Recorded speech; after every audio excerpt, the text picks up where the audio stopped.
Dricus Du Plessis versus Khamzat Chimaev at UFC 319 is just around the corner.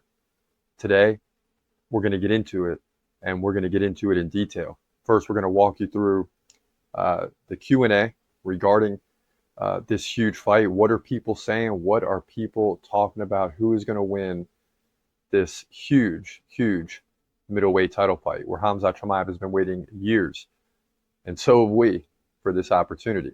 Also, we'll get into some recent topics. Joe Rogan is big on this fight. He's discussed this openly on the Joe Rogan Experience. We'll get into that. And also, Dricus Du Plessis is saying that Khamzat Chimaev is not ready for what he's going to bring. We'll get into both of those details and today's Q&A next. Broadcasting live from an undisclosed location. This is the TCMMA Podcast with your host, Chris Cross. Whoa!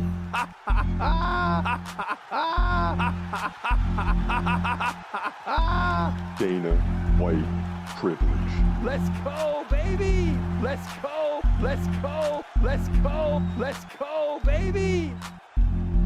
Dana White privilege. Privilege. Privilege.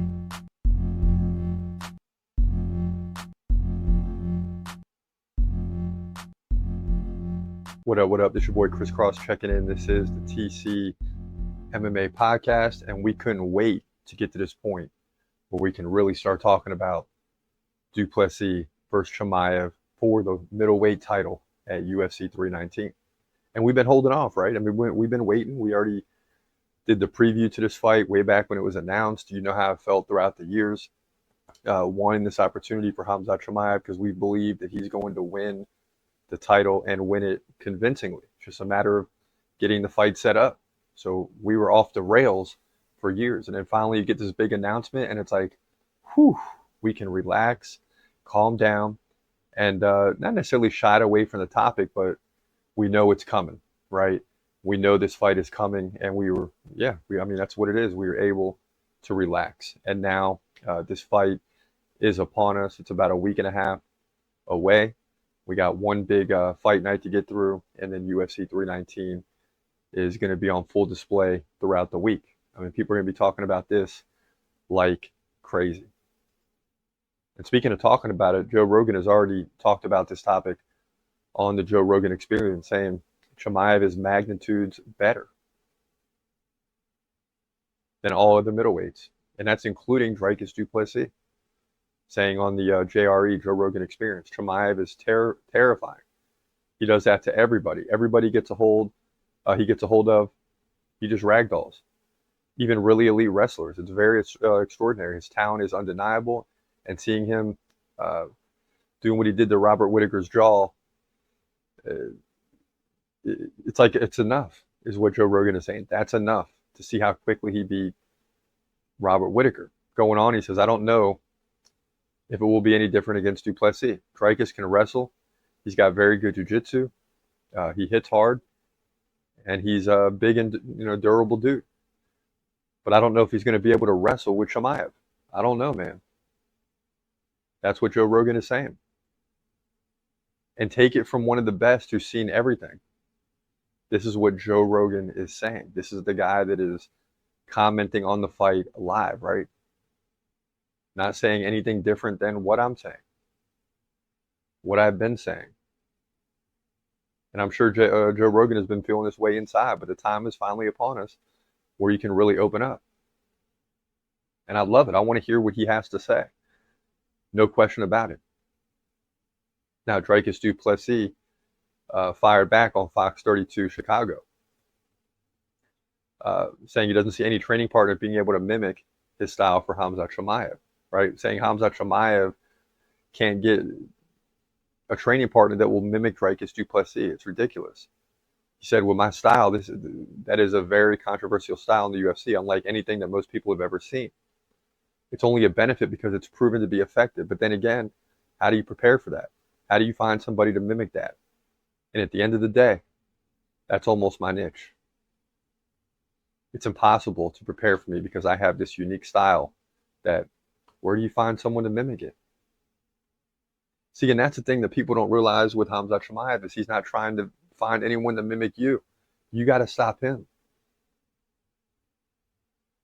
In sports, the good teams, the good fighters, the good people, whatever, the winners don't try to mimic you and necessarily stop you.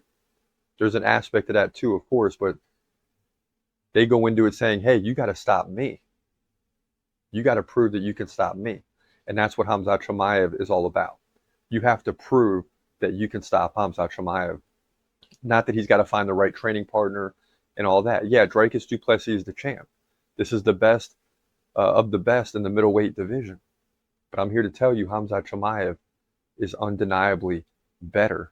And I sit on the same side as Joe Rogan on this topic. That's the bottom line. All right, so we're going to jump into today's Q&A. We posted a video yesterday, and there were a lot of comments. So we'll save those recent comments for next week's prediction show, where we do the Q&A at the end. So we're going to get into those as well. So keep leaving your comments, and we'll pull those. Even on this video, we'll pull those comments and use them next week when we're gearing up for the breakdown and the predictions for all the fights. So leave your comments. That's all I can tell you. So here we go. Right? Ryan Johnson says Khamzat is definitely going to win against DDP. So that's 1-0. 1-0 in favor of Khamzat Chimaev. Traveler says, I agree. Khamzat is not other guys who DDP beat. So again, that backs us up as far as this is what we have been saying. Right? DDP can beat anybody, but they're not Khamzat Chimaev. You're going to have to prove that you can beat this guy. No doubt about it. At Cobus Brightest says, this dude told us how Adesanya was going to school DDP. Yeah, right. Okay. And there's a lot of picks throughout the year where I'm trying to walk through it. And this year has been terrible. 12-14 right now. Hopefully we're 13-14 going into this fight, and we can get back to 14-14. We'll see. But this week is going to be crucial because we want to get back to 500 with Khamzat Chimaev. And I'm fully confident that we will if we can get past this week. But yeah, the main events are very difficult to predict, especially the last 2 years. Al Tapo Mactapo, longtime subscriber. Yes, bro, so excited. I mean, everybody's excited for this fight. Who's not excited for this fight, right? I'm with you. Ricky says, laugh out loud. People who even remotely think Khamzat has a chance of beating DDP, they clearly don't have any idea of how good DDP is. And I know, people. I know. You see this and you're like, what? How are you missing this? How are you missing the brilliance of Khamzat Chimaev and underestimating him? Saying basically he's got no chance to beat DDP. Come on. Boers weighs in. We finally did it. Been waiting for years. You and me both, brother. You and me both. At Haribo Master says, oh, look, we have another expert here. If you watch the fights against Usman and Burns, you know he's not too good. Yeah, he's had setbacks. He had setbacks. Burns, I would argue that he wasn't really a welterweight anymore. That's why he didn't make weight against Nate Diaz. And Usman is the one fight you could really point to and say, look, he really struggled there. But he's fighting a former world champ who looked really good in his last fight, showing that he's not done yet.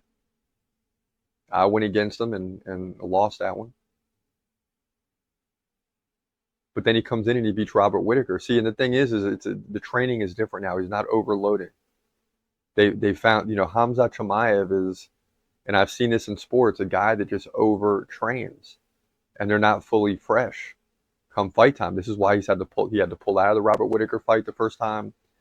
This is why he didn't make weight against Nate Diaz.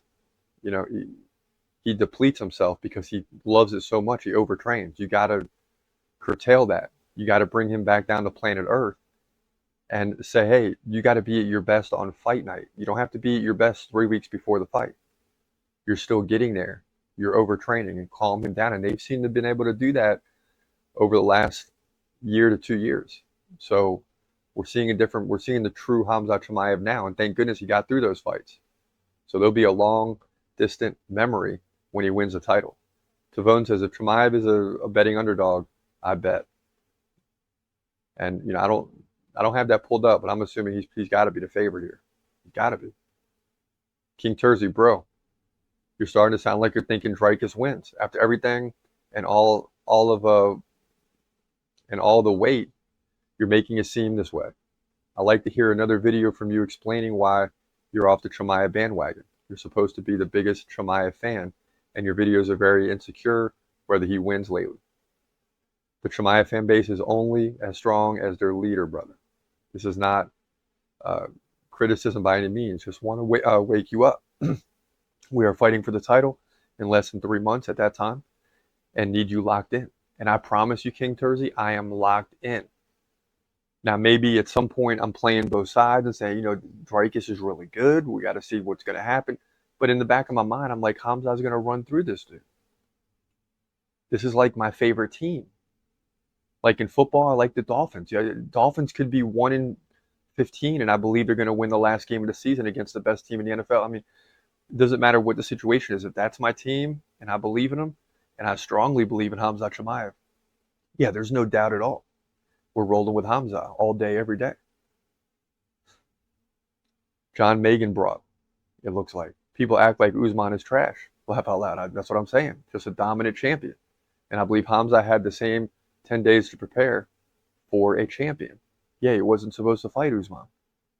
So sometimes in those situations, you just got to throw the whole thing out and say, okay, Khamzat was able to get through it. He won.